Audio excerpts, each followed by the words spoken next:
Wade Rivers measured his days by shadows, not hours. The Seth Thomas clock on the mantel had stopped beating 3 months ago, the same day he'd stopped winding it, stopped lighting lamps, stopped pretending time mattered in this tomb he'd built from pine and solitude. Morning meant coffee, black as the nights he no longer illuminated. The Winchester hung untouched above the door, its brass dulled like everything else in the cabin. His hands, once steady enough to save lives in blood-soaked medical tents, now trembled as they cleaned a Colt .45 that would never fire again. The war had ended 15 years ago. His war never would. Through the window. Prosperity Ridge sprawled below a town full of people living while he merely existed. 6 coal oil lamps gathered dust on shelves and tables, their wicks dry, their purpose forgotten. Wade Rivers had chosen darkness, and darkness had chosen him back. Before we continue, please leave a like and let me know which city you're watching from. Now, let's get back to the story. Sleep never came gently to Wade Rivers. It ambushed him like enemy cavalry, dragging him into battlefields that existed only in memory. Tonight, the screaming started early phantom voices of men he'd failed to save, their accusations echoing through 15 years of guilt. The pounding shattered his nightmare. 3 knocks. Pause. 3 more. Urgent. Rhythmic. Desperate. Wade jolted upright on his narrow cot, sweat-soaked and disoriented. The pounding continued, not artillery fire, not memory, but real fists against real wood. His door, here, now. Nobody came here. Nobody dared. He sat frozen, hoping whoever it was would surrender to his silence and leave. But the knocking intensified, taking on a frantic pattern that triggered something deep in his soldier's instincts. This wasn't a social call. This was distress. Bare feet found the cold floor. His hands, acting on old training, reached for the Colt before remembering it was locked away. The pounding grew wilder, punctuated now by what sounded like sobbing. Wade struck a match, the sulfur flare illuminating his gaunt reflection in the window. Whoever was out there wasn't going away. He pulled on his boots, threw a shirt over his union suit, and approached the door. "State your business," he called out. The pounding doubled in intensity. He lifted the iron latch and cracked the door. Moonlight spilled across a young woman, maybe 25, traveling dress torn at the shoulder, dark hair escaping from pins in wild directions, her eyes, wide with terror, locked onto his. "Ma'am, I don't—" She grabbed his arm with surprising strength, pulling him toward the doorway while her mouth moved in words that produced no sound. Not from exhaustion, she was mouthing words deliberately, frantically, but no voice emerged. She was deaf. Wade's resistance crumbled as she raised her trembling hands, forming shapes in the moonlight. His breath caught. Those weren't random gestures, they were signals. Military scout signals, the kind Kit Carson's men had used, mixed with something else, something desperate. Her fingers shaped letters he recognized from battlefield communication, HELP. Then a sign he knew too well from medical tents, dying. She pointed back toward the mountain passes, then pressed both hands over her heart, tears streaming down her face. Someone she loved was dying, alone, while she'd risked everything to find help. Wade Rivers had spent 3 years hiding from the world's pain, but standing in his doorway, watching this woman's silent scream for help, he realized the world had finally found him anyway. Wade caught the woman as her knees buckled, exhaustion finally claiming its due. She weighed nothing, bird bones and desperation wrapped in torn calico. He half-carried her to the rough bench near the cold fireplace, where she collapsed but kept signing, her hands moving in increasingly frantic patterns. "Easy," he said, though she couldn't hear him. The habit of speaking remained. "Let me get you some water." She grabbed his sleeve, shaking her head violently. No time. Her fingers formed numbers. 3, 2, 1, counting down over and over. Hours, days. He couldn't tell, but her urgency was unmistakable. Wade knelt beside the fireplace, grabbing a handful of cold ash. He spread it across the hearth's flat stones. then handed her a piece of charcoal from the kindling box. Understanding flashed in her eyes. She drew quickly a rough map. A winding line that must be Shepherd's Creek, a square for his cabin, then another line heading up into the mountains. At the end, she drew a small cabin with smoke coming from its chimney. Inside the cabin, a figure lying horizontal. Beside it, she drew crosses. 1, 2, 3 crosses. Graves. Wade's stomach tightened. She pointed at the lying figure, then pressed her hands against her heart. Someone she loved.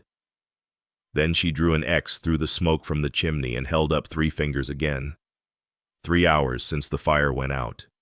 3 hours left to live. She grabbed the charcoal again, drawing the sun's position low on the horizon when she'd left. Wade checked the window. That was at least 6 hours ago.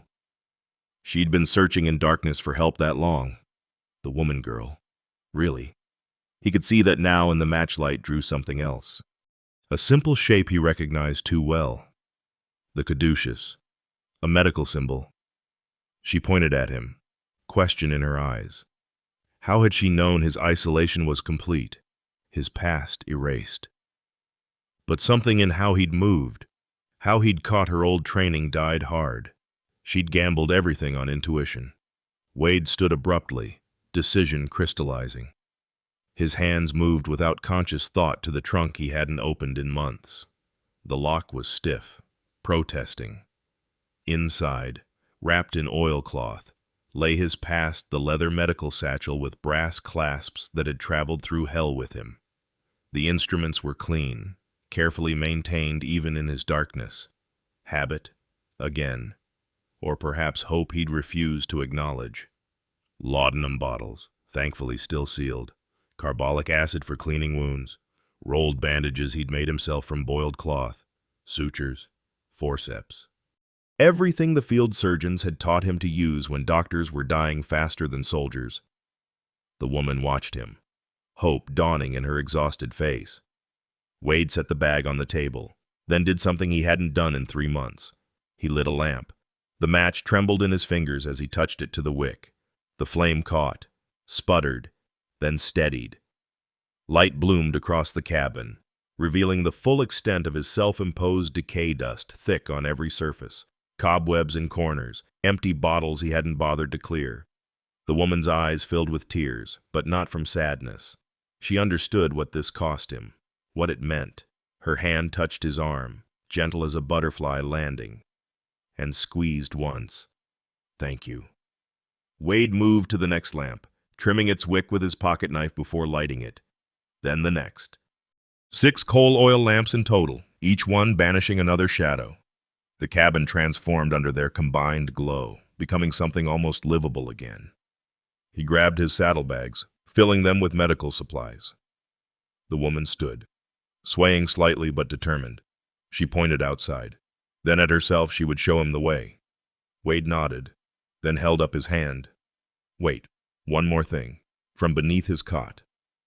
He pulled out an old bull's-eye lantern, its metal still sound despite neglect. This would light their way through the mountain passes. He filled it with coal oil, trimmed the wick, and lit it. The focused beam cut through the cabin's glow like a sword through silk. The woman moved toward the door, but Wade stopped her. He grabbed hardtack biscuits, jerked venison, his 2 canteens. She wouldn't last the return journey without fuel. He handed her a biscuit, pointed at his mouth. Eat. She shook her head no time, but he insisted with the same firmness he'd once used with stubborn soldiers.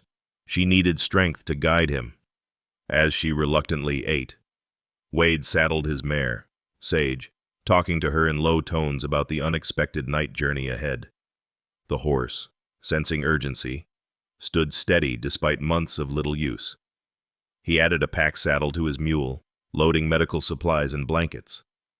When he returned, the woman had drawn one more thing in the ash, 2 stick figures, one tall with what might be a beard, one smaller with long hair.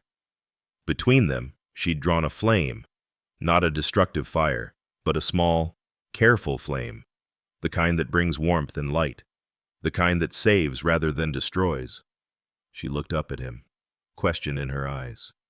Would he be that flame? Wade Rivers looked at his cabin, blazing now with more light than it had seen in months. Each lamp flame reflected in the windows, creating a constellation of small fires that pushed back the night. For 3 years, he'd chosen darkness, thinking it was what he deserved. But this woman, this brave, desperate, determined woman, had shown him a truth he'd forgotten. Sometimes the light we kindle for others becomes the light that saves us. He picked up the bull's-eye lantern, adjusted his medical bag across his shoulder, and helped her to her feet. Her grateful smile was payment enough for whatever lay ahead. Wade Rivers was done hiding in darkness. They stepped into the night together, doctor and guide, following the narrow beam of light that would lead them to someone who needed them both. Behind them, his cabin windows glowed like beacons, and for the first time in 3 years, Wade didn't look back with regret. The night was vast, the mountain paths treacherous, and death waited somewhere in the darkness. But Wade Rivers had remembered who he was, not just a failed soldier, but a healer, and tonight that would have to be enough. Wade finished tightening the cinch on Sage's McClellan saddle, the leather creaking in the night air like old bones stretching. The mare stood patient, her breath misting in the mountain cold. Behind her, the mule wore the Aparejos pack saddle loaded with medical supplies, blankets, and what food he could spare. The woman watched from the porch, her slight frame silhouetted against the lamplit doorway. "Ready?" he asked, forgetting again that words meant nothing to her. Old habits. He'd been alone so long that speaking had become thinking aloud, and silence had become normal. Now, faced with someone who lived in perpetual silence, he found himself wanting to fill it with sound. She descended the steps with surprising grace, moving to Sage's left side. Before Wade could offer help, she'd gathered her torn skirts and swung into the saddle with practiced ease. No side saddle nonsense, she rode astride like someone who'd grown up on horseback. Her hands found the reins with automatic precision, and she guided Sage in a tight circle, testing the mare's responsiveness. Wade stood stunned. He'd assumed she'd need to ride double with him, that he'd be managing both animals while she clung on. Instead, she sat the horse like she'd been born to it. Back straight, hands light but firm. A frontier woman, not some town-raised delicate flower. She pointed to the mule, then to him, then urged Sage toward the trail. The message was clear: she'd lead on the mare. He'd follow with the pack animal. Wade grabbed the mule's lead rope and his bull's eye lantern, jogging to catch up. The moment they left the clearing around his cabin, the forest swallowed them. Pine and juniper pressed close, their resin scent sharp in the cold air.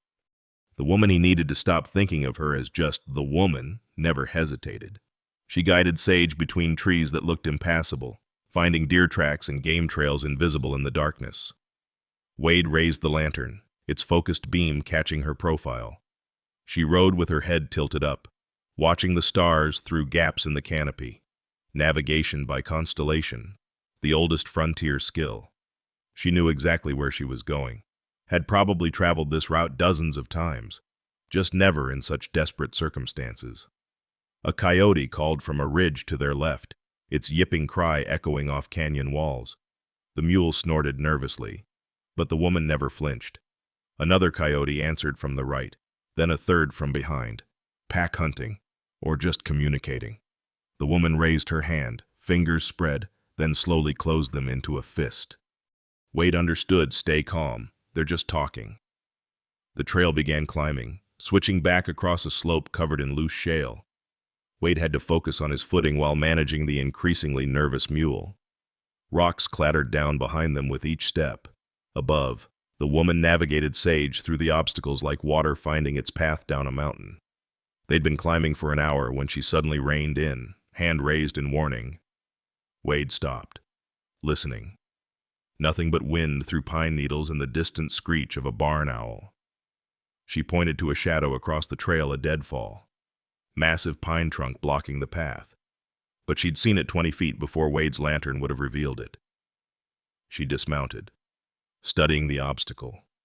The trunk was too high to jump, too solid to move. She pointed left, into what looked like impenetrable brush. Wade brought the lantern closer, and she showed him a narrow deer path, barely visible, winding around the deadfall. She'd noticed it in near total darkness. They led the animals through, branches catching at clothes and saddlebags. The mule balked twice, requiring patient coaxing.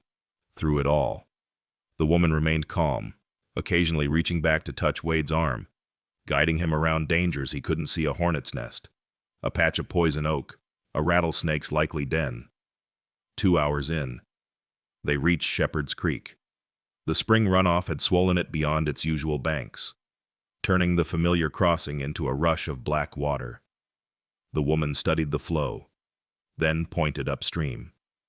They followed the bank for a quarter-mile before she found what she wanted: a series of flat rocks forming a natural ford. She started across, Sage picking her way carefully. Halfway through, the mare's hoof slipped on algae-slicked stone, the horse lurched sideways, and the woman, exhausted beyond measure, lost her grip. She tumbled toward the water. Wade dropped everything, lunging forward. His hands caught her waist just as she tilted past recovery, pulling her against him as Sage scrambled for footing. For a moment, they stood frozen in the creek, her back pressed to his chest, his arms solid around her waist. She was shaking from cold, exhaustion, or relief. He couldn't tell. Her hands found his where they gripped her waist. She squeezed once, firm and deliberate. Not just thanks trust, complete, absolute trust that he wouldn't let her fall. When was the last time anyone had trusted him with anything, let alone their life? Wade helped her back onto Sage, making sure she was secure before retrieving the patient mule. They crossed the rest of the creek without incident, but something had changed. The moment of contact had broken through his carefully maintained distance. She was no longer a stranger who'd disrupted his isolation. She was Clara. The name formed in his mind without explanation. Feeling right somehow, on the far bank, she slid from the saddle, legs unsteady. Wade caught her elbow, supporting her to a fallen log. She needed rest, even if she wouldn't admit it. He handed her his canteen, the wool wrapping still damp from the creek. She drank gratefully, then passed it back. Wade pulled hardtack and jerked venison from his pack, dividing it between them. As they ate, she drew in the dirt with a stick. First, she sketched the moon's position. They'd been traveling 3 hours. Still 3 more to go, if her grandfather's cabin was where he thought. Then she drew something else, letters in the dirt. Clara. She pointed to herself, then to the name, Clara. It suited her, clear and strong. Nothing fancy or false about it. Wade found another stick and wrote his own name in the dirt beside hers. Wade. She smiled then, the first real smile he'd seen from her. It transformed her face from desperate to luminous, revealing the woman beneath the crisis. She pointed to his name, then to him, then made a gesture he didn't recognize, hand flat, moving like flowing water. He shook his head, not understanding. She tried again, this time pointing to the creek, making the flowing motion, then pointing to him. Wade, river, water flowing. She'd made the connection between his names. Wade Rivers, the man who crosses flowing water. In her silent world, names had meaning beyond sound. Clara stood, refreshed enough to continue. But first, she touched his shoulder, getting his attention. She held up one finger, then tapped his arm once. Stop. 2 fingers. 2 taps. Go. 3 fingers. 3 rapid taps. Danger. Simple. Clear. Effective. Wade nodded, understanding. She added one more hand flat on his arm, pressing down. Stay close. Her eyes held his, making sure he understood this was the most important signal. Where they were going, staying close might mean the difference between life and death. They remounted and continued climbing. The trail grew steeper, more treacherous. Wade found himself trusting Clara's guidance completely. following her without question through passages he'd never have attempted alone. She knew these mountains intimately, every deer track and bear trail, every seasonal stream and hidden spring. The piñon pines gave way to aspens, their white trunks ghostly in the lantern light. A great horned owl swept overhead, its wings silent as death. The mule spooked at shadows, but Wade kept him steady, focusing on Clara's straight back ahead. 4 hours into their journey, she led them into a narrow canyon.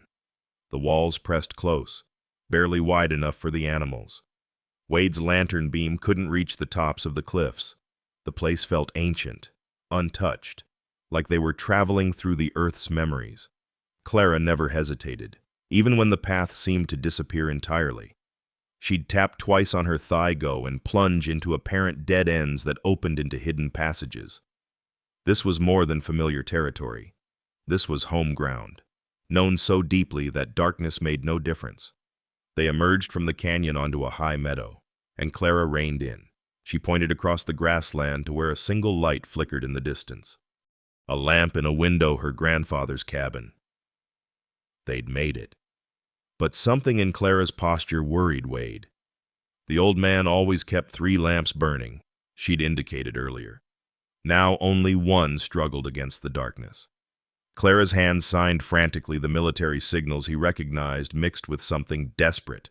Hurry! Dying! Now! Wade understood. They'd made good time, but it might not have been good enough. He touched her shoulder, then pointed to himself and made a galloping motion. He'd ride ahead, start treatment immediately while she followed with the pack mule. She shook her head violently, grabbing his sleeve. Together, the signal she'd taught him hand-pressed flat, staying close. Whatever they found in that cabin, they'd face it together. Wade Rivers looked at this remarkable woman who'd traveled through darkness to find a stranger, who'd trusted him completely with nothing but instinct to guide her. She'd given him purpose when he'd forgotten he had any left to give. He nodded. Together, they rode toward that single, wavering light, 2 people bound by silence and trust, racing against death in the Colorado darkness. Behind them, the first pale hints of dawn touched the eastern peaks, but ahead lay only uncertainty and the desperate hope that they weren't too late. The meadow ended abruptly at a canyon rim, the land falling away into darkness that Wade's bull's-eye lantern couldn't penetrate. Clara dismounted without hesitation, moving to the edge with the confidence of someone who'd made this descent 100 times. But never. Wade suspected. In the dark, with an exhausted body and a dying grandfather waiting below. She turned back to him, pointing down, then making a zigzag motion with her hand. Switchback trail. Then she held up both hands, fingers spread, and brought them together slowly. We go together, on foot. The horses would have to be led.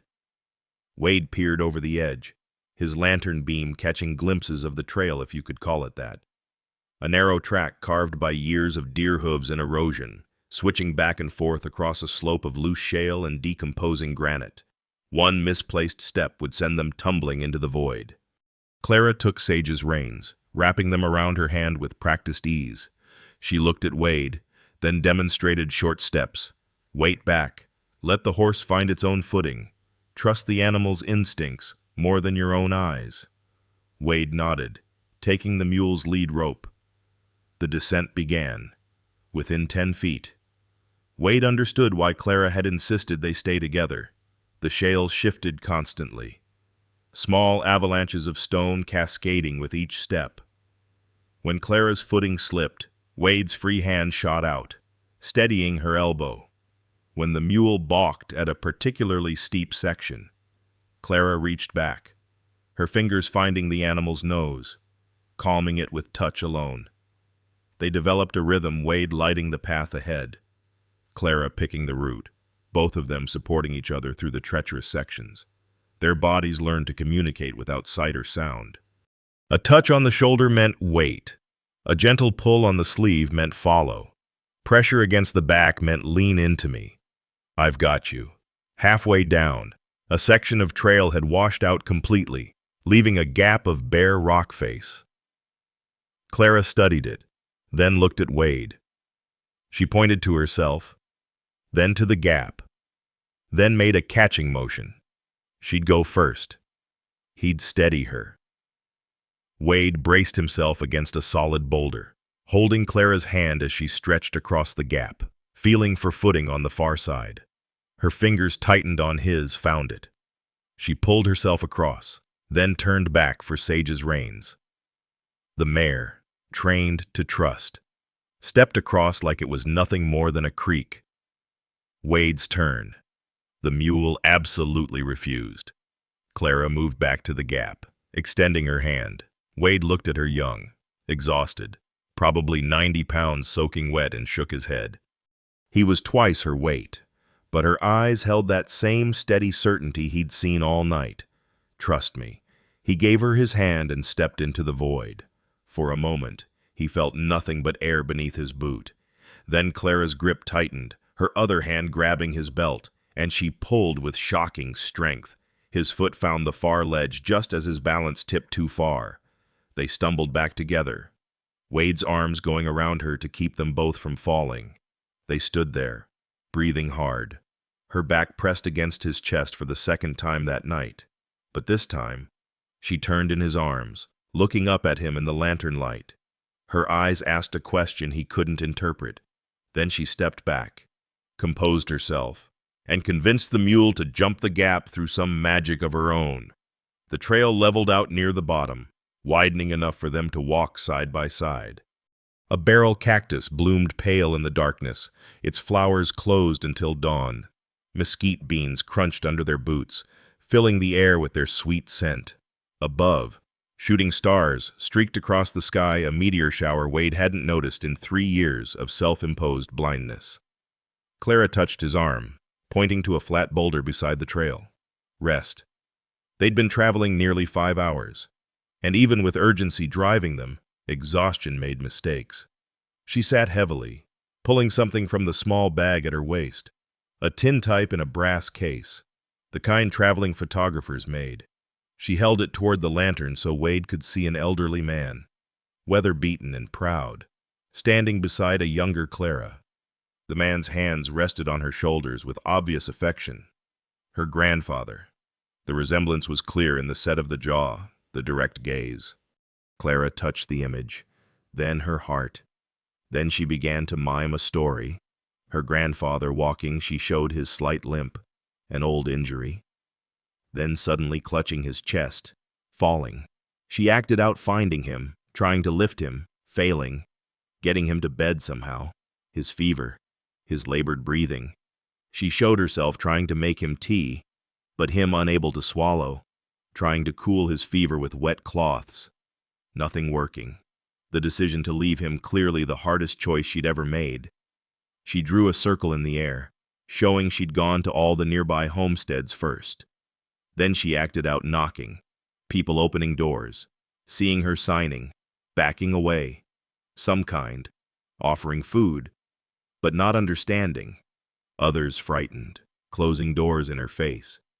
Wade's jaw tightened. He knew that rejection, had seen it in Boston toward the war-damaged, the different. Clara had gone to everyone closer, everyone safer, before making the desperate journey to find the hermit in the hills, the man who might have medical knowledge, or might shoot her for trespassing. She wasn't finished. She showed the sun's path 3 days she'd been searching. 3 days her grandfather had been alone, dying. The guilt in her eyes was familiar as his own reflection. Wade found himself reaching into his jacket, pulling out something he hadn't touched in months, the Medal of Honor. Its ribbon faded, but the bronze star still bright. He held it in his palm, letting her see it in the lantern light.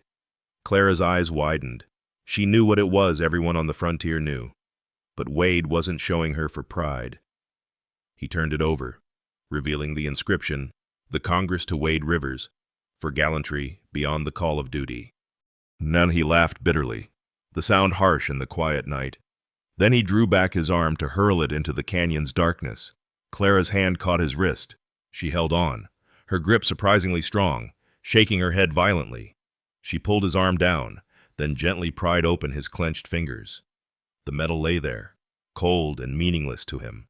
But Clara took it, studied it, then pressed it back into his palm and closed his fingers over it. She touched his closed fist, then her heart, then pointed to her grandfather in the tintype. The message was clear. This matters. Not to you, maybe, but to others. To those you saved. To those you'll save.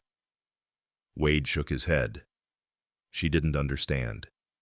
He rolled up his right sleeve, revealing the long scar that ran from elbow to wrist, shrapnel from the same explosion that had killed 2 men he'd been trying to save. The scar that reminded him daily of his failure. Clara studied the scar in the lantern light. Then, with infinite gentleness, she traced its length with her fingertips. Her touch was neither pitying nor repulsed, just acknowledging. This happened. You survived. That matters too. She took his scarred hand and placed it over her heart. He could feel it beating, rapid as a trapped bird's.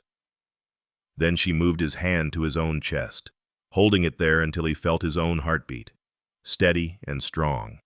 2 hearts, still beating despite everything. That was what mattered. A scorpion scuttled away from the lantern light, its tail curved in threat. Clara didn't flinch, just watched it disappear into the rocks. Everything here could kill you: the canyon, the scorpions, the rattlers, the cold, the isolation. But she lived here anyway, loved here anyway.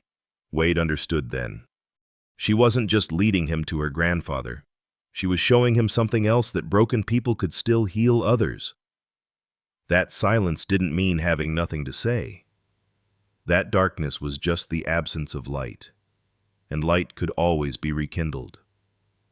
He tucked the medal back into his jacket, not because he valued it, but because she did. Because maybe, someday, he might see it through her eyes, not as a reminder of failure, but as proof of trying. Clara stood, pointing to the stars. The meteor shower had intensified, streaks of light drawing paths across the darkness. She made a flowing gesture: water again, but different this time. Not rivers, but rain. Star rain, bringing light even to the darkest night. They gathered the horses and continued down the trail, but something fundamental had shifted.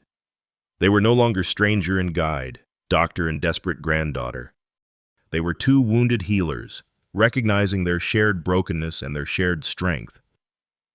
The canyon widened ahead, opening into another valley. Clara pointed to a distant grove of cottonwoods. Her grandfather's cabin was just beyond. She turned to Wade, and in the lantern light, he saw her eyes were wet with tears, not from grief or fear, but from something else. Hope, maybe, or recognition. She signed something complex, mixing military signals with her own language. Wade caught pieces together. Strong. Heal, but the full meaning escaped him. It didn't matter. He understood the essence. They weren't alone anymore, either of them. As they walked toward the cottonwoods, Clara reached over and briefly took his hand, not for support, not for guidance, just for connection. Wade Rivers, who'd thought his hands could only fail, could only destroy, felt her pulse against his palm, life insisting on itself. Even in the shadow of death, they would face whatever waited in that cabin together. 2 broken people who'd found, in their brokenness, a strange and perfect fit. The medal in his pocket no longer felt like an accusation. It felt like a promise that courage could be found again, even in the darkest canyon, even in the longest night.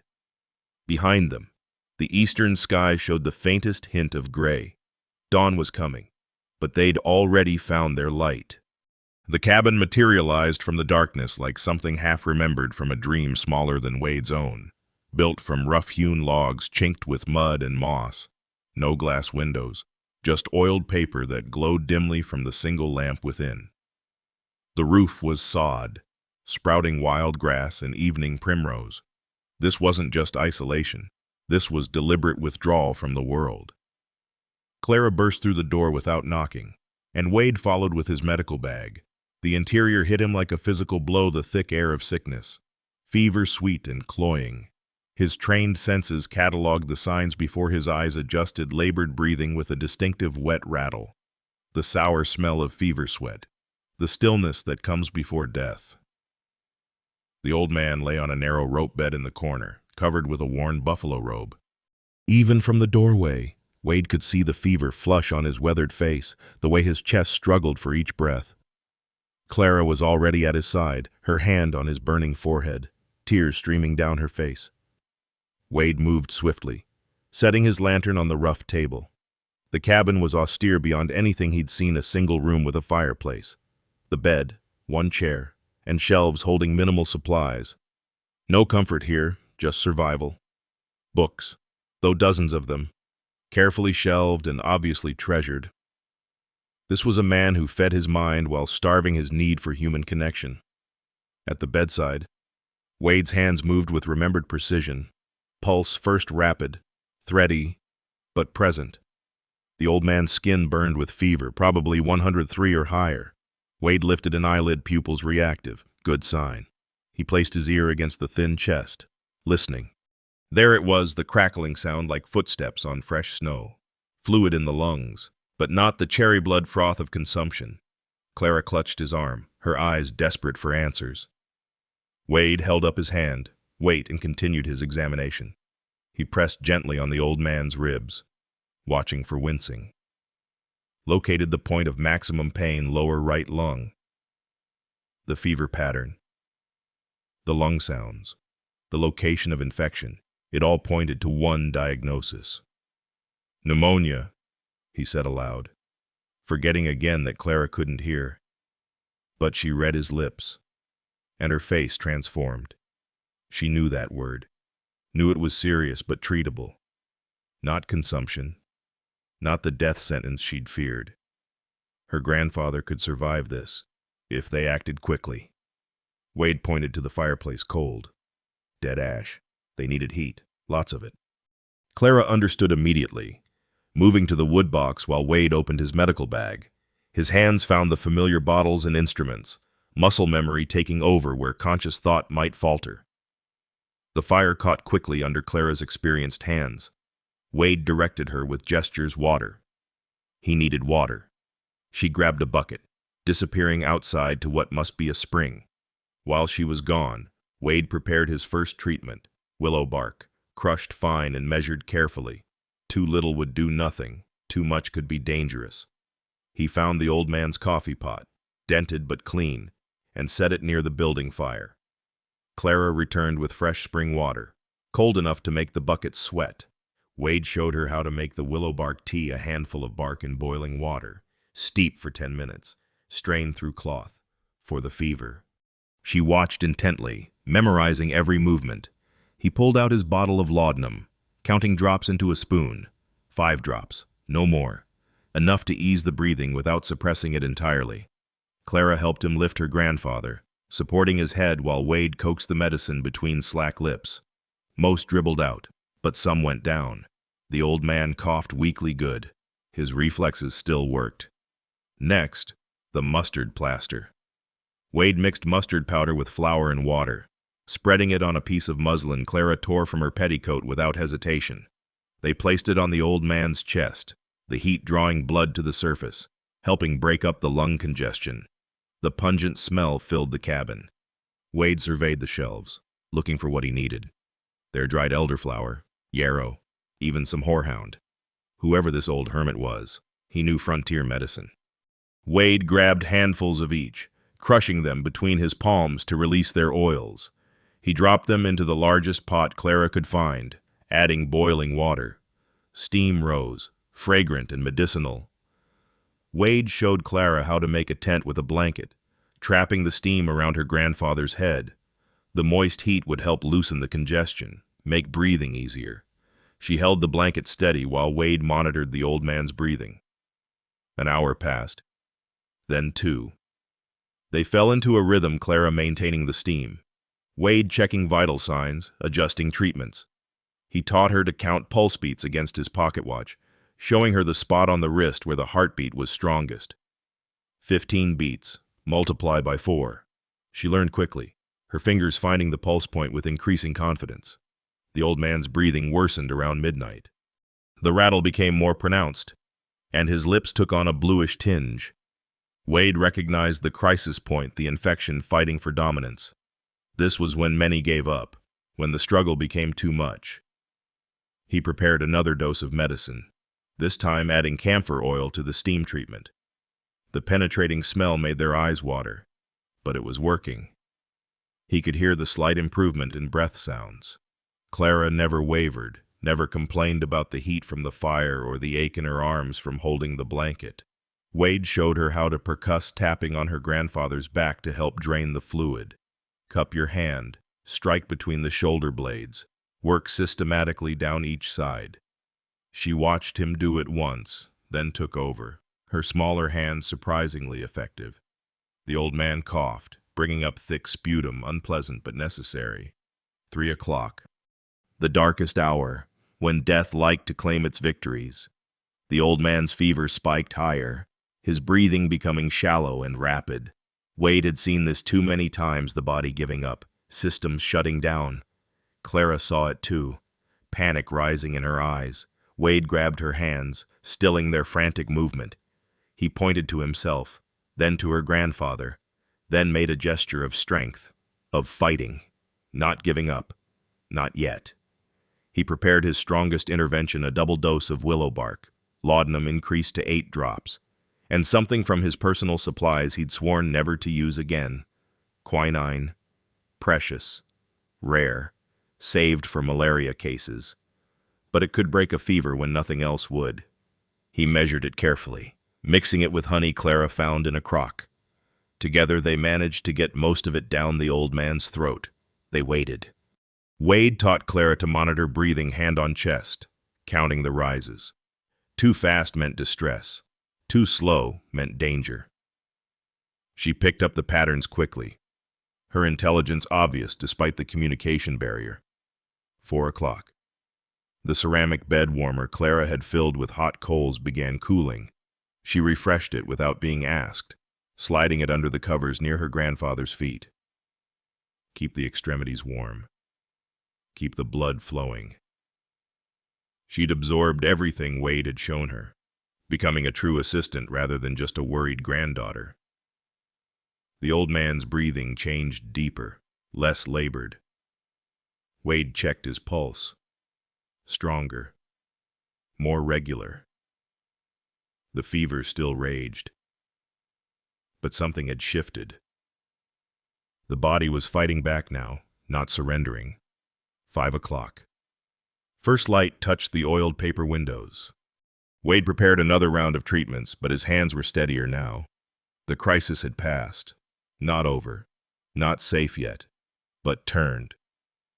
Clara felt it too, her shoulders relaxed slightly, though her vigilance never wavered.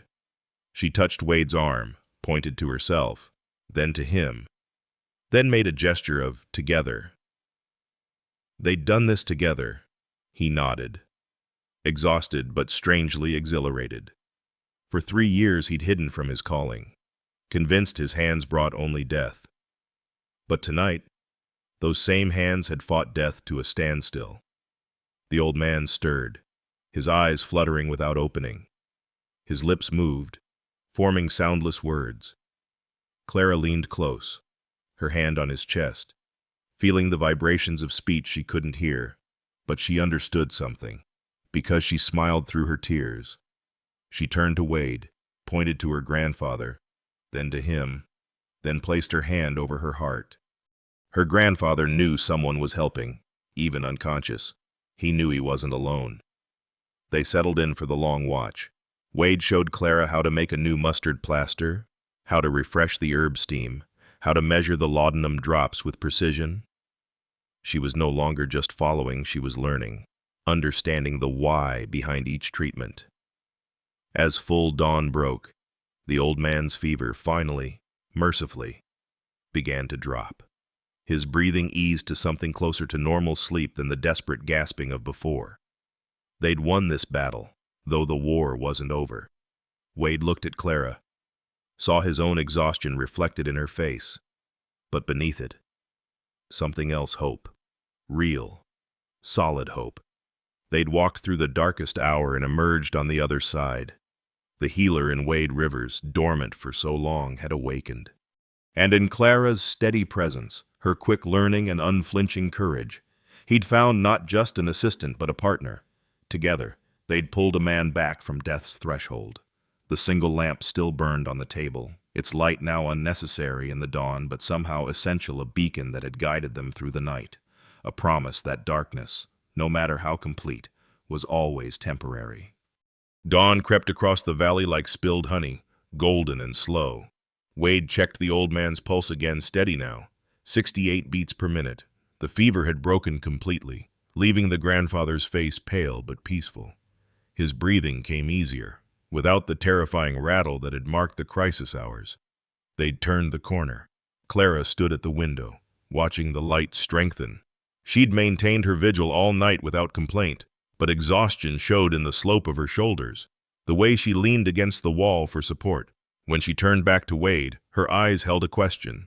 He nodded, managing a tired smile. Yes, the worst was over. Her grandfather would live. The relief that crossed her face was like watching ice break on a frozen river, sudden, complete, transformative. She covered her mouth with both hands, shoulders shaking with silent sobs. Wade rose from his chair beside the bed, uncertain whether to comfort her or give her privacy. But Clara made the choice for him, crossing the small space to grip his hands in hers, squeezing them with all the gratitude she couldn't voice. They stood that way for a moment, two exhausted people sharing a victory over death. Then Clara straightened, wiped her eyes with determined efficiency, and pointed to the stove. Breakfast. They needed food if they were going to maintain their strength for the recovery period ahead. Wade hadn't realized how hungry he was until she mentioned it. They'd been running on fear and determination for nearly 12 hours.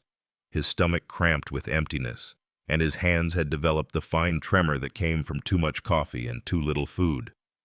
Clara moved around the small kitchen area with practiced efficiency, despite her exhaustion. From a covered crock, she pulled out sourdough starter, thick and bubbling with life. She'd clearly been maintaining it for years, feeding it regularly even in crisis. The familiar sour smell filled the cabin, homey and welcoming after the medicinal sharpness of the night. She mixed biscuit dough with quick, economical movements, adding just enough water to bring it together. No waste, no fuss.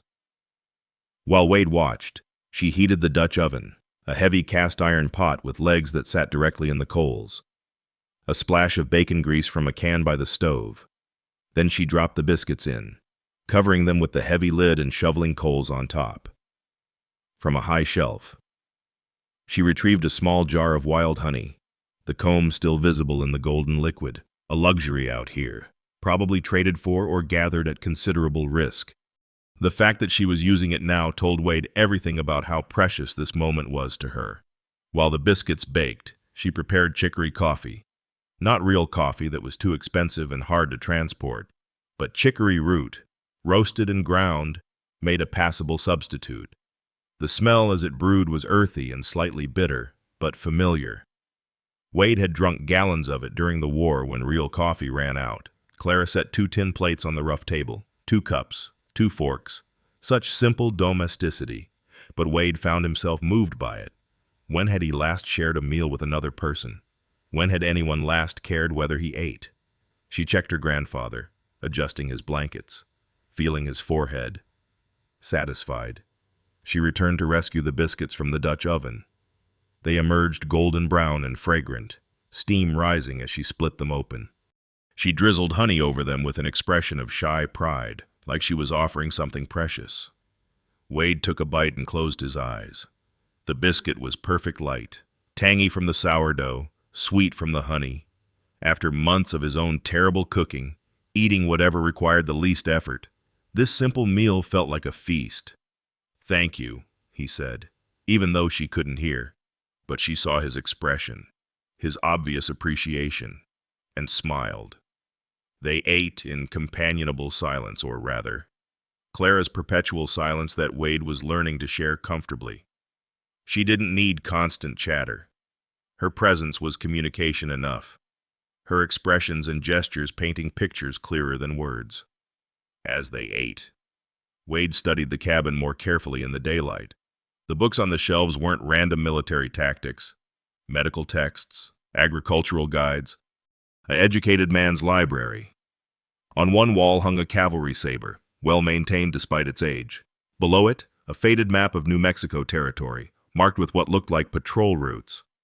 Clara noticed his interest. She pointed to the map, then to her grandfather, then made a riding motion. Scout. Her grandfather had been a military scout. That explained the hand signals Clara knew he'd taught her, the ones he'd learned in service.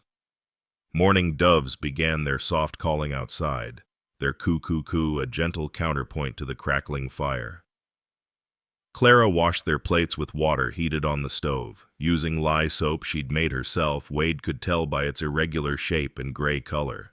Everything here was handmade, self-sufficient. He realized, watching her work, that she'd been managing alone for God knew how long. This cabin, remote as it was, required constant maintenance. Water had to be hauled, wood chopped, food preserved, medicines gathered, and she'd done it all while caring for an elderly man, with no one to speak to, no one to help when things went wrong. The loneliness must have been crushing. At least Wade had chosen his isolation. Clara had been born into hers, trapped by an accident of birth or illness that had taken her hearing, yet she'd survived, even thrived in her way, creating a life of quiet dignity in these harsh mountains. A sound from the bed, a proper cough, not the desperate hacking of the night. The old man was stirring, swimming up from the deep place where fever had held him. Clara flew to his side, her face bright with hope. His eyes opened slowly, focusing with difficulty. When he saw Clara, his weathered face creased into a weak smile. His hands rose from the blankets, trembling but purposeful, and he began to sign. Wade's breath caught. The movements were fluid, practiced, nothing like the improvised gestures Clara had been using with him. This was a complete language, complex and nuanced. The old man's fingers painted words in the air, and Clara responded in kind, her hands flying in excited conversation. Then the old man's eyes found Wade, studying him with sharp intelligence despite his weakness. He signed something to Clara, a question by the tilt of his head. She answered, her gestures including repeated pointing toward Wade, then touching her heart, gratitude, respect, something more. The old man's hands moved again, slower this time, making sure Wade could follow. And Wade realized with shock that he could. These weren't just random signs, they were mixed with the military signals he knew. The old man was deliberately using a hybrid language Wade could partially understand. You, soldier, good medicine, but better, heart. Wade caught enough to piece together the meaning. Then the old man added something that made Wade's chest tighten. The angels sent him. Clara's eyes widened. She signed rapidly to her grandfather, obviously asking how he knew Wade could understand. The old man tapped his temple, then pointed to Wade's bearing, his hands, the way he'd worked through the night. Scout knows scout, the old man signed, and Wade understood that clearly. Recognition between those who'd served, who'd seen too much, who carried their service in their bones. The old man's name, Wade learned through careful signing, was Josiah Hartley. He'd scouted for Kit Carson in the 1860s, had learned sign language from deaf Mexicans in Santa Fe, had taught Clara after scarlet fever took her hearing at age 7. They'd been alone here since Clara's parents died 10 years ago, when she was 15. Josiah signed directly to Wade now, his movements slow but clear. You ran from war. I ran too. But running ends. Time to stop. Wade's hands shook as he signed back, rusty and uncertain. Don't know how. She taught you, Josiah replied, pointing to Clara. One night, she taught you to see in dark, to trust, to heal. Clara watched this exchange with growing wonder. She'd brought Wade to save her grandfather. But something else was happening, two broken soldiers recognizing each other across the years and pain. Josiah's energy was fading, but he had more to say. He pointed to the window. toward the valley beyond.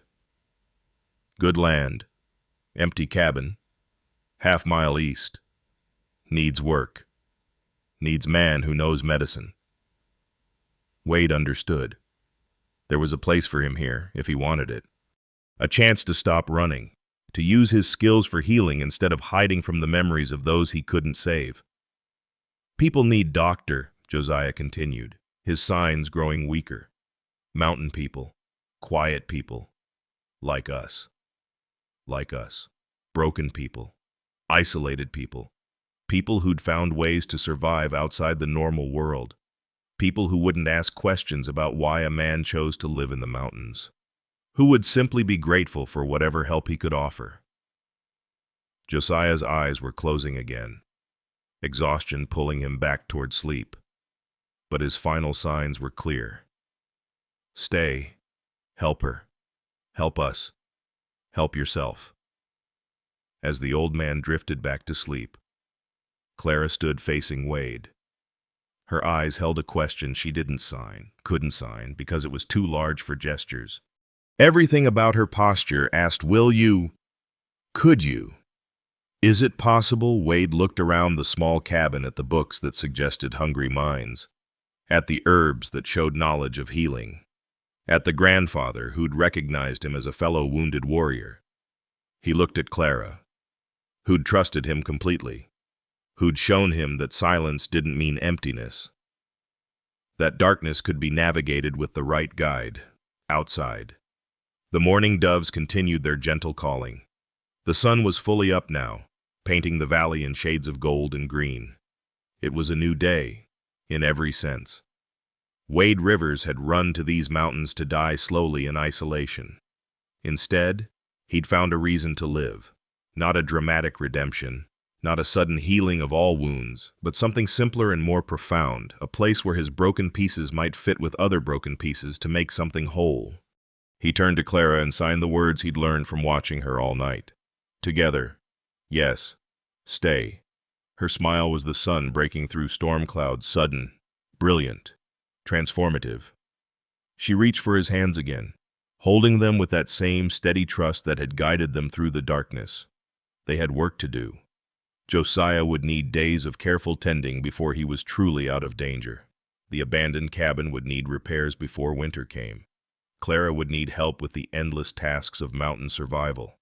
And Wade would need to remember how to be a healer instead of a hermit.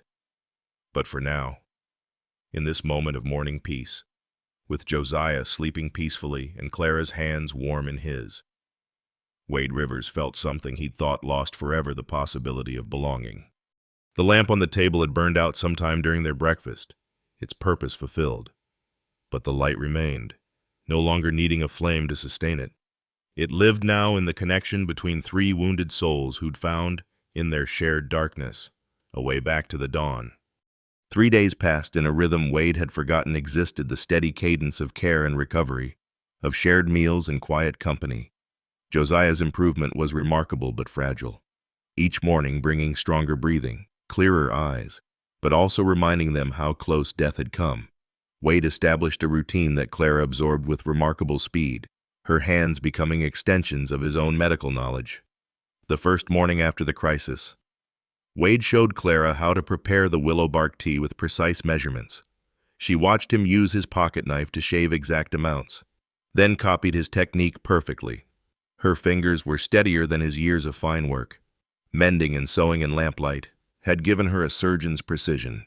When Wade showed her how to check for fever without waking the patient, back of the hand to forehead, gentle as a butterfly, she mastered it immediately. By the second day, she was anticipating needs before Wade could sign them.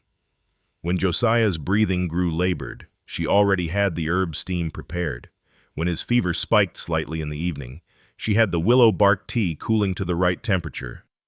Wade found himself teaching her advanced techniques, how to listen to lung sounds through a rolled paper tube, how to feel for irregularities in pulse rhythm, how to read the color of fingernails for signs of oxygen deprivation. She absorbed it all with an intensity that reminded Wade of his own medical training. But where he'd learned from textbooks and lectures, Clara learned through observation and touch, creating her own understanding of the body's mysteries. She showed him her own innovations, a way of positioning Josiah that eased his breathing, an herb combination she'd discovered that promoted restful sleep. The second evening, after Josiah had taken his medicines and settled into sleep, Clara led Wade outside. The stars were brilliant in the thin mountain air, unmarred by any human light except their single lamp in the window. She pointed up at the constellations, then began signing their names, not the Greek names Wade knew, but names Josiah had taught her. The hunter became the protector. The bear became the mother. Each constellation had a story in their private language, tales of courage and loss that needed no words. Wade found himself sharing his own stories through their improvised signs. He showed her the war, not through battles, but through the men he'd tried to save. The young soldier who'd sung hymns while Wade amputated his leg. The Confederate prisoner who'd shared his last letter from home before dying. The drummer boy no more than 14 who'd held Wade's hand and asked if heaven had drums. Clara's eyes never left his face as he signed these memories. When he finished, she didn't offer empty comfort. Instead, she shared her own losses, her parents, taken by fever when she was 15. The loneliness of silence, not by choice, but by circumstance. The 3 suitors from town who'd courted her until they realized she couldn't hear, then disappeared like smoke. But she also shared joys. The first time she'd successfully set a broken bird's wing. The wild mustang she'd gentled with patience and apple slices. The way Josiah had never treated her deafness as a burden, only as a different way of being in the world. She signed about the books she'd read, hungry for knowledge, for connection to the wider world through printed words. On the third morning, Josiah was strong enough to sit up, to take solid food. Clara made cornmeal mush with bacon drippings, and the old man ate with appetite for the first time in days. His color was better, the gray pallor replaced by something closer to his natural weathered tan. After breakfast, he asked through signs for Wade to help him to the porch. They made a slow procession, Josiah leaning heavily on Wade's arm, Clara hovering anxiously behind. But once settled in the old rocking chair, wrapped in blankets despite the warm morning sun, Josiah seemed to gain strength from the fresh air and familiar view. "Need to tell you something," he signed to Wade, his movements still weak but determined. "About the land, about the future." He pointed east, toward a grove of aspens visible in the distance. Abandoned homestead, family named Morrison, left after the war. 160 acres, good water rights. Cabin needs work, but bones are solid. It's yours if you want it. Wade started to protest, but Josiah waved him silent. "I filed on it. Years ago. Kept up the improvements. Minimum required. Knew someday someone would need it. Someone like you." "Why?" Wade signed back. Josiah's weathered face creased in a sad smile. "Because I was you once. Running from ghosts. Found peace here. You can too." The old man wasn't finished. He gestured to Clara, then to Wade, then made a sign Wade didn't recognize. Clara flushed pink, looking away. Josiah chuckled soundlessly and signed something different. "She needs a partner, not romance, work partner, medical partner, someone who understands silence." Wade looked at Clara, who was studying her hands with intense concentration. He understood what Josiah wasn't quite saying, that Clara's future here was limited. When Josiah died, she'd be alone, truly alone, in a world that had no place for deaf women without family. But if Wade stayed, established himself as a doctor, included her as his assistant. "She knows more about herbs than anyone in 3 valleys, Josiah continued. "Taught herself from books, from watching me, from experimenting. Together, you could help people. Mountain people don't care if their doctor talks. They care if he heals." That afternoon, while Josiah napped, Clara showed Wade her grandfather's library. Beyond the military and agricultural texts he'd noticed before, there were medical books, old, outdated, but solid basic texts. The American Frugal Housewife with its remedies and treatments. Gunn's Domestic Medicine, and surprisingly, Gray's Anatomy. The detailed illustrations carefully preserved despite the book's obvious age. Clara pulled out a journal, her own, filled with careful drawings of plants and notes about their properties. Though Wade couldn't read her handwriting, the illustrations were masterful, each plant rendered with scientific accuracy, showing leaf shape, root structure, flower formation. She'd been creating her own pharmacopoeia, documenting what worked, what didn't, what combinations proved effective. On one page, she'd drawn the cabin and surrounding area, marking where each medicinal plant grew: willow by the creek, echinacea on the southern slope, wild chamomile in the meadow, juniper everywhere, useful for everything from coughs to wounds. She'd spent years learning the land's medicine, becoming a healer in her own right without anyone to acknowledge it. They spent the evening playing chess on a set Josiah had carved from juniper wood during long winters. The pieces were rough but distinctive, each knight clearly a horse, each castle a mountain peak. Clara played with surprising aggression, her strategy bold where Wade expected caution. She won 2 games out of 3, grinning at his surprise. Later, Josiah felt well enough to bring out his guitar, its mother-of-pearl inlay catching the lamplight. He couldn't play long, his breathing still wasn't strong enough, but he managed a few simple melodies. Clara couldn't hear the music, but she placed her hand on the guitar's body, feeling the vibrations, her face peaceful with the sensation. Wade watched them together, grandfather and granddaughter bound by love and necessity, and felt something crack inside his chest. Not breaking, but opening, like a seed that had been frozen finally feeling spring's warmth. These people had every reason to be bitter, to be closed off. Instead, they'd created a life of quiet grace, of dignity despite hardship. That night, unable to sleep, Wade walked out under the stars. Clara found him there, wrapped in a shawl against the mountain cold. She stood beside him, not touching, but close enough that he could feel her warmth.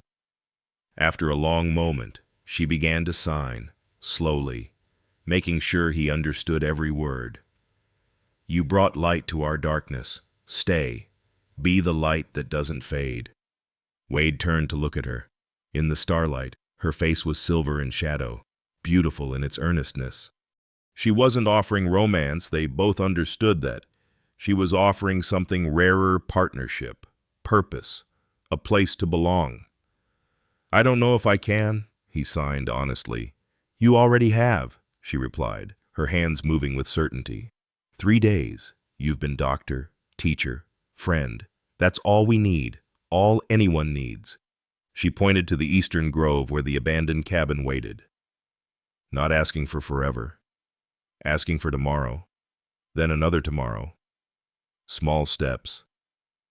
Wade thought about his cabin in the lower valley, its deliberate darkness, its shrine to isolation. He thought about the Medal of Honor Clara wouldn't let him throw away, the scar she'd traced with such acceptance. He thought about Josiah's words: "War breaks men. Only love rebuilds them." Not romantic love, necessarily, but the love of purpose, of community, of being needed. The love that comes from serving others, from using your gifts instead of burying them. The love that grows between people who understand brokenness and choose connection anyway. "The cabin," Wade signed carefully. "It needs work." Clara's face lit up. "Roof needs patching, chinking needs repair, well needs cleaning. But fireplace is good. Foundation is solid." Like me, Wade thought. Needed work, but maybe the foundation was still solid. "I have tools," Clara continued. "Josiah has lumber, saved from windfall trees. Town has windows, glass ones from the family that left. They'd sell cheap." She was painting a future with her hands, showing him possibility. A cabin restored, a medical practice established, 2 healers working together, using their different skills. Josiah living his remaining years with dignity, surrounded by care. The abandoned becoming the reclaimed. Wade looked back at the cabin where Josiah slept peacefully, his breathing no longer labored. 3 days ago, the old man had been dying. Now he would live months, maybe years, because Wade had remembered how to heal, because Clara had refused to let her grandfather die alone, because sometimes the universe conspired to put broken people together at exactly the right moment. "Show me the cabin tomorrow," Wade signed. Clara nodded, her eyes bright with tears she wouldn't shed. "After morning medicine, after breakfast, we'll go together." Together.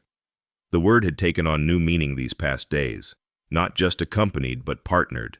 Not just present, but connected. Together meant Clara's steady hands preparing medicines while Wade examined patients. Together meant Josiah's wisdom guiding them both. Together meant three broken people choosing to be whole. Back inside, Wade checked on Josiah one more time. The old scout slept peacefully, his breathing deep and even. On the table beside him lay his journal, filled with years of observations about weather, wildlife, and the slow healing of a man who'd seen too much war. The last entry, written in a shaky hand just before his illness, read, "Storm coming from the north," or maybe salvation. Hard to tell the difference sometimes. Wade smiled at that. The old man had known, somehow, that change was coming. That his granddaughter's desperate midnight ride would bring back more than medicine. As Wade settled into his bedroll by the fire, he could hear Clara moving quietly in her corner of the cabin, preparing for tomorrow, checking her grandfather one last time, banking the fire for the night. The domestic sounds of a life being lived, a future being planned, a hope being carefully tended like a fragile flame. Tomorrow he would see the abandoned cabin. Tomorrow he would decide whether to reclaim it or return to his self-imposed exile. But tonight, in this moment, Wade Rivers allowed himself to believe in the possibility of redemption, not through grand gestures or dramatic salvations, but through small acts of healing, repeated daily, until the light became stronger than the darkness it replaced. The war had broken him, but maybe, just maybe, love in all its quiet, practical, daily forms could rebuild him, one tomorrow at a time. Wade Rivers rode alone through the pre-dawn darkness, following the familiar trail back to his cabin. Sage moved steadily beneath him, her breath misting in the cold mountain air. 3 days had passed since Clara's desperate knock had shattered his isolation. 3 days that felt like 3 years. So much had changed within him. The stars were fading as he descended into his valley, that tomb of self-imposed exile he'd called home. As the cabin materialized from the shadows, Wade felt nothing of the relief that used to come with returning to solitude. Instead, he saw it for what it truly was, a monument to cowardice, dressed up as penance. He dismounted slowly, his body stiff from nights spent on Josiah's floor.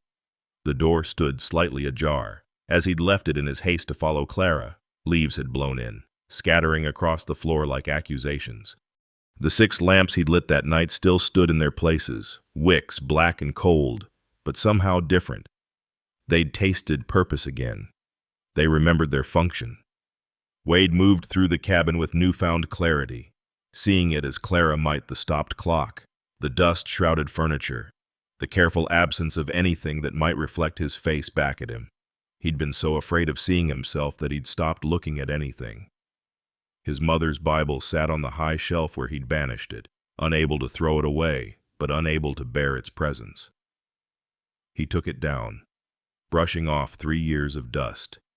Inside the front cover, her careful script, "For my beloved son Wade, may you always walk in the light.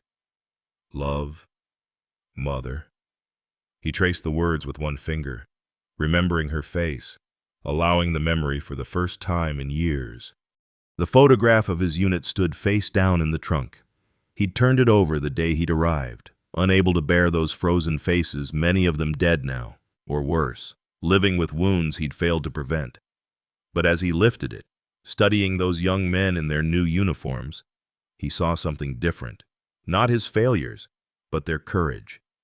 They'd known what might come and served anyway. From beneath his cot, he pulled out the medical kit that had traveled to Clara's with him. Beside it lay his service revolver, unused for 3 years. He hefted it, feeling its weight, then made a decision. He walked outside and placed it on a large flat stone, bringing down a heavier rock to smash it. The gun broke into pieces, its capacity for death destroyed. The metal he'd carry to town. Have the blacksmith forge into something useful, medical instruments perhaps, or tools for building. Back inside, Wade gathered what mattered. His medical supplies, obviously. The few books worth keeping, his anatomy text, a pharmacopoeia, his mother's cookbook that he'd never opened but couldn't discard. His father's compass, brass and reliable, an extra shirt, his winter coat, boots that still had wear in them. On the table sat the stack of unopened letters from his sister in Missouri. 3 years of correspondence he'd refused to acknowledge, afraid of what she might say, afraid she'd forgive him for not saving her husband at Antietam, afraid she wouldn't. Wade picked up the stack, weighing it in his hands, the past, bundled in paper and sealed with wax. He could open them, finally face whatever words they contained, or he could let them go. Except that some things didn't need to be known to be resolved. He chose fire. One by one, he fed the letters to the flames in his cold fireplace. Not in anger, but in release. His sister had either forgiven him or hadn't. Either way, those words belonged to a different Wade Rivers, one who'd believed he deserved punishment for being human, for failing to be God. As the last letter burned, he pulled out the Medal of Honor Clara had pressed back into his hands. In the firelight, the bronze star gleamed like a promise. He'd done his best with what he'd known, with what he'd had. That had to be enough. Clara was right. Honor could be reclaimed, not through forgetting the past, but through choosing a better future. Wade loaded everything worth keeping into flour sacks he found in the storage lean-to.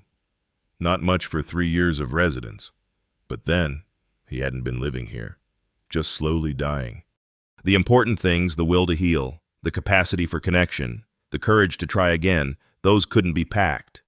They'd been reawakened by a deaf woman's trust and an old scout's wisdom. As full dawn broke, Wade stood in his doorway one last time.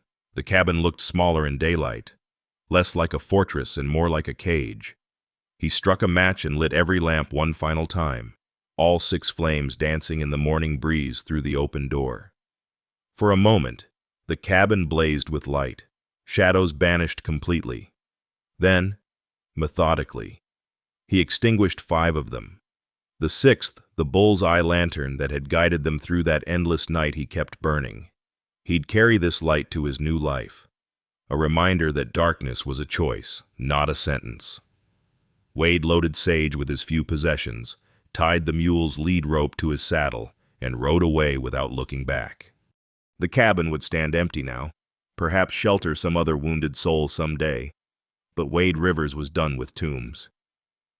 The journey back took longer with the loaded mule, giving him time to think, about Clara's steady hands preparing medicine, about Josiah's knowing eyes seeing through his facade, about the abandoned Morrison homestead waiting in the aspens, needing work but promising possibility, about the mountain people Josiah had mentioned, isolated and suspicious but needing medical care. He thought about his hands, surgeon's hands, killer's hands, healer's hands. The same hands that had failed to save everyone could still save someone. That had to be enough. It was all anyone could offer. When Wade crested the final ridge above Josiah's cabin, he stopped in surprise. Smoke rose not from one chimney but to the second from the east, where the Morrison place stood among the aspens. Clara had been busy. As he approached Josiah's cabin, the old man sat on the porch, bundled in blankets but upright, color good. He raised a hand in greeting, his eyes twinkling with something that might have been satisfaction. Clara emerged from the cabin, flour dusting her hands, her face lighting up when she saw Wade. She signed rapidly, excitedly. "Come. See? We've been working." Wade dismounted, and Clara practically dragged him toward the aspen grove. Josiah waved them on, content in his chair, a knowing smile creasing his weathered face. The Morrison cabin sat in a clearing of aspens, their leaves whispering secrets in the breeze. It was smaller than Wade's abandoned place, one room with a loft, a lean-to for storage. But the logs were sound, the foundation solid stone. Someone had already been at work, fresh chinking between logs, the chimney cleared of birds' nests, the door rehung on leather hinges. Inside, transformation was underway. The floor, swept clean, revealed solid planks. The fireplace, cleared of debris, had a good draw, Wade could tell by how the smoke pulled upward. And the windows, real glass windows, 4 of them, letting in streams of dusty light. They were cracked and clouded but intact. Luxury on the frontier. Clara had been busy in other ways too. Fresh calico curtains, obviously sewn in haste but cheerful, hung at each window. A simple table, rescued from somewhere, stood in the center with 3 chairs around it. 3. On the table sat 3 place settings of blue willow china, chipped but clean. Clara watched his face anxiously as he took it all in. Then she signed, "Not finished, needs work, but could be good, could be home." Home. Wade tested the word in his mind. Not a place to hide, but a place to live. Not isolation, but community. Not darkness, but light already. Clara had placed lamps on the mantel, the table, beside the door, waiting to be lit, waiting to push back the night. She led him outside, showing him the well-decent water. Just needed the bucket repaired. The small barn room for 2 horses and feed storage. The garden plot overgrown but good soil. Southern exposure. The root cellar intact, dry. Perfect for storing medicines and preserved food. Together, she signed, her eyes serious. Not charity, partnership. You teach medicine. I teach herbs. We help people. We help each other. Wade looked around the small homestead, seeing its potential, seeing himself making morning coffee while Clara prepared medicines, seeing Josiah visiting, sharing stories and wisdom, seeing patients arriving, mountain people who wouldn't trust a town doctor but might trust a hermit who'd chosen their hills, who understood their need for privacy. He turned to Clara and signed slowly, carefully, making sure she understood every word. "I was lost. You found me. I'm home." The joy that transformed her face was like sunrise after the longest night. She grabbed his hands, squeezing them tight. Her eyes bright with tears, she didn't try to hide. Then, practically, she signed, "Good. Now come. Supper ready. Josiah waiting."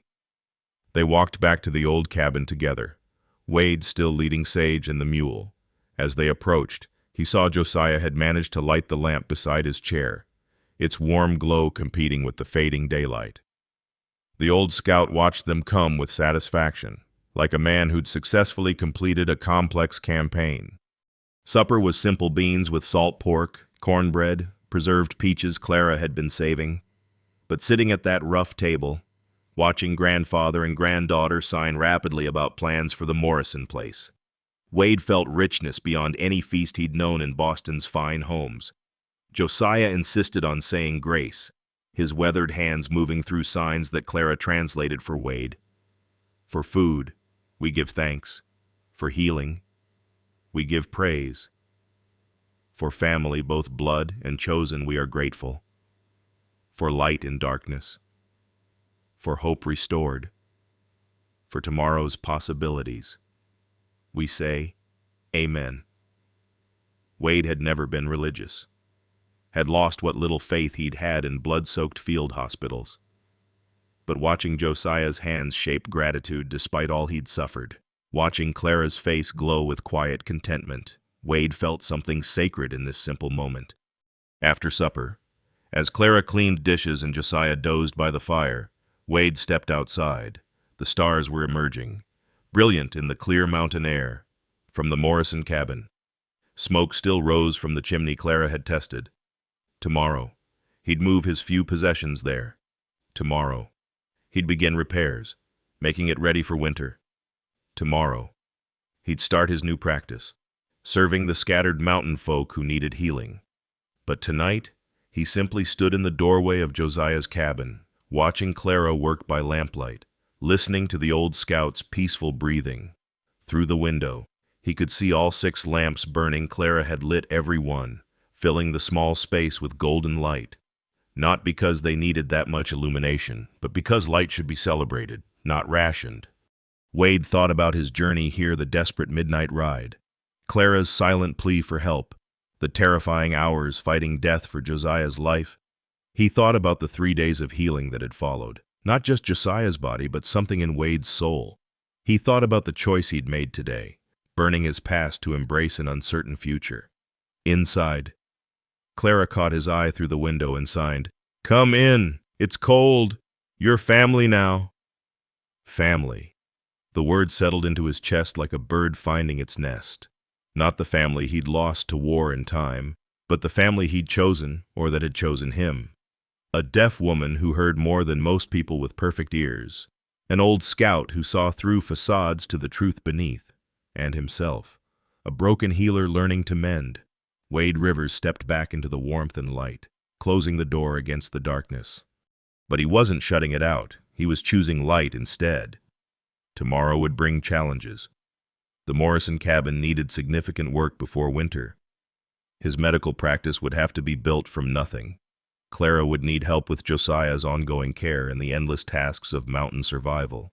But tonight, surrounded by the steady glow of 6 oil lamps and the quieter glow of acceptance, Wade Rivers was exactly where he belonged.